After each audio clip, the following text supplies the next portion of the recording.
तो 10th class के सभी स्टूडेंट्स ध्यान देंगे कि इस टॉपिक में मैं पढ़ाने जा रहा हूँ हिस्ट्री का भूमंडलीकरण में बहुराष्ट्रीय कंपनियों का योगदान। इसके पहले मैंने बताया था भूमंडलीकरण क्या है। भूमंडलीकरण क्या है? जब पूरी पृथ्वी एक गांव के समान दिखाई देने लगती है, जब व्यक्ति एक देश का कोई भी व्यक्ति दूसरे देश के किसी भी व्यक्ति से कोई भी सामान आसानी से मंगा ले, वहाँ भेज सके, तो ऐसी व्यवस्था को हम भूमंडलीकरण के नाम से जानते हैं। भूमंडलीकरण में पूरा विश्व एक गांव की तरह दिखाई देता है, पहले बता दिया था मैं।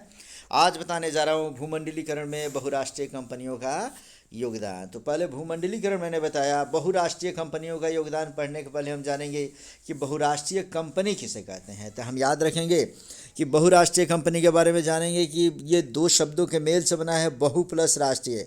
ऐसी कंपनी जो एक साथ बहुत सारे राष्ट्रों में अपने व्यापार वाणिज्य स्थापित करती है और उसका नियंत्रण उस पर रखी रहती है, तो सही बहुराष्ट्रीय कंपनी के नाम से हम जानते हैं। तो हम पढ़ेंगे कि भूमंडलीकरण में बहुराष्ट्रीय कंपनियों का बहुत अधिक योगदान है। पेज पर ध्यान देंगे, यहाँ पर पेज पढ़ा रहा हूँ मैं तुम्हें, पहले जो एक्सप्लेन किया उससे पढ़ो कि भूमंडलीकरण में बहुराष्ट्रीय कंपनियों का बहुत अधिक योगदान है। बहुराष्ट्रीय कंपनियों ने व्यापार, निवेश तथा तकनीकी प्रवाह द्वारा विश्व के हर कोने के लोगों को उसकी आवश्यकता की वस्तुओं को उपलब्ध कराती है।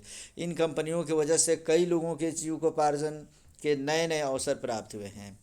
भूमंडलीकरण को विकसित करने में G8, OPEC, Asian, G15, G77 तथा सार्क, जिसे दक्षेश कहते हैं, जैसे सामूहिक देश के साथ साथ Coca Cola, Sony, Samsung, Nokia जैसे बहुराष्ट्रीय कंपनियों का बहुत योगदान है। तो इस तरीके से हम पढ़ते हैं कि भूमंडलीकरण में बहुराष्ट्रीय कंपनियों का क्या योगदान है। तो लिखेंगे भूमंडलीकरण विश्व की किसी भी कोने से हमारे गांव में, हमारे घरों में सामान उपलब्ध कराने के लिए जो बहुराष्ट्रीय कंपनियां इसमें महत्वपूर्ण योगदान कर रखी है।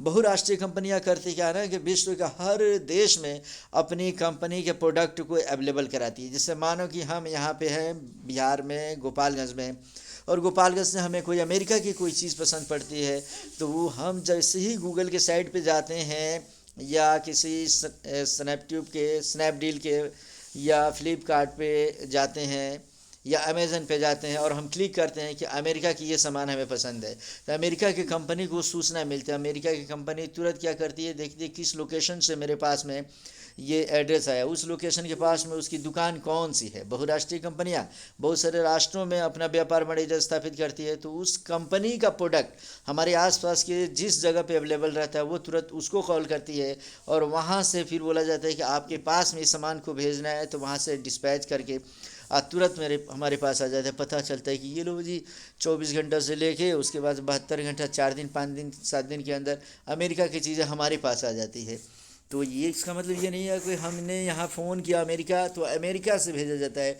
अमेरिका में या ब्रिटेन में, फ्रांस में, जर्मनी में, भारत में, पाकिस्तान में, अफ़गानिस्तान की बात करें या विश्व के हर देश में जो बहुराष्ट्रीय कंपनियां होती है, जैसे बहुराष्ट्रीय कंपनियां कौन कौन सी है यहाँ पे दे रखा हूँ मैं, जैसे सोनी हो गया, सैमसंग हुआ, नोकिया हुआ, ये सब ऐसे ऐसे कंपनियां हैं जिसके प्रोडक्ट विश्व के हर देशों में अवेलेबल होते हैं। और इसके प्रोडक्ट को यदि हम पसंद करते हैं और उसे हम जैसे ही क्लिक करते हैं तो वो तुरंत हमारे पास में अवेलेबल करा दिया जाता है।